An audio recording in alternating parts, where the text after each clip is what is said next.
Welcome to Kindness Stories, where every story opens a window to the soul and reminds us that compassion can change lives.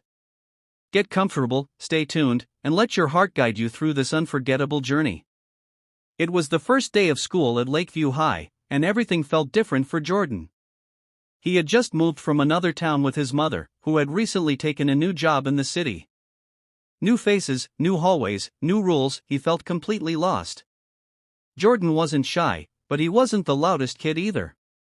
He liked to observe before jumping into things. That made the first few days at school a little lonely. People looked at him with curiosity, and some didn't look at him at all. He sat quietly in the back row of his homeroom class, watching the others laugh and greet each other like family. One boy, Greg, seemed to be the unofficial leader of a group of friends who took up most of the center of the classroom. Greg was loud, confident, and had that smile that made people laugh with him, even if he wasn't saying anything funny. Jordan didn't mind. He wasn't in a rush to make friends. His mom had taught him to be patient and kind, and that the right people would find their way into his life when the time was right. But even kindness needs a chance, and Jordan was starting to feel like maybe he wouldn't get one here. Then came lunch on the fourth day. Jordan sat alone at the corner table in the cafeteria, quietly unwrapping his sandwich. He had just taken a bite when he noticed someone walking toward him. It was a girl tall, with a confident walk and thoughtful eyes. Her name was Emily. "Mind if I sit here?" she asked. Jordan was surprised but nodded. "Sure." Emily smiled. "You're new, right?" "I'm Emily." "You look like you don't hate math, which makes you better company than most." Jordan laughed a little, his first real laugh in days. "I'm Jordan. And I actually kind of like math." They talked through lunch, and for the first time since moving, Jordan felt like he wasn't invisible. Emily had a way of making people feel seen. She didn't just ask questions, she listened. They started sitting together regularly. It wasn't long before Emily introduced Jordan to her small group of friends. There was Aiden, who was into art, and Mia, who loved books and could quote poetry like it was breathing. The group was quiet, different, thoughtful, and that suited Jordan perfectly. But not everyone appreciated difference. One afternoon, as they all sat on the grass behind the school, reading and talking, Greg and his friends walked by. "Look at the Club of Misfits," Greg sneered. "What is this, the Losers Lounge?" Nobody responded. Jordan looked at Emily, who just raised her eyebrows, unbothered. "Hey new kid," Greg pointed at Jordan. "You used to be cool somewhere else or just invisible like you are here?" Jordan stayed silent. He didn't want trouble. Greg laughed and walked away, but his words left a bitter taste. Later that week, things escalated.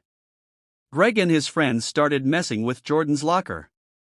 They scribbled on his books, knocked over his lunch tray, and laughed like it was a sport. It was textbook bullying, but Jordan didn't want to fight.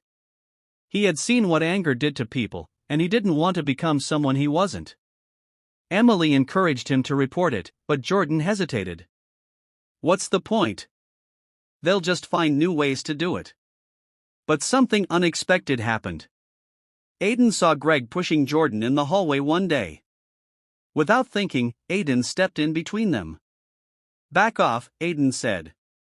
"You think being loud makes you strong?" Greg smirked. "No, but it gets you attention. Something you weirdos know nothing about." Teachers rushed in before things escalated, but the moment changed everything. Not because Aiden fought back, but because he stood up not just for Jordan, but for kindness. Word spread. More students began to see the bullying for what it was. Some started sitting with Jordan and his friends during lunch. Others began speaking up when Greg tried to throw around insults. Bit by bit, the school started changing. One day, during a group project in class, Jordan was paired with none other than Greg.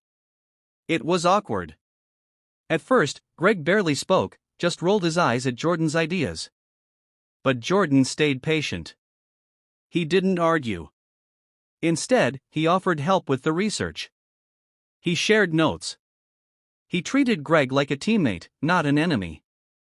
After a few days, something shifted. Greg stopped mocking him. He even started asking Jordan questions, genuinely. By the end of the project, they had managed to work together without a single argument. Jordan didn't know if it meant they'd be friends, but it was a start.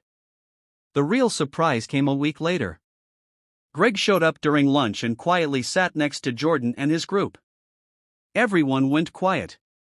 Greg looked around, then said, "Hey, I was kind of a jerk. That's on me. Mind if I just hang out?"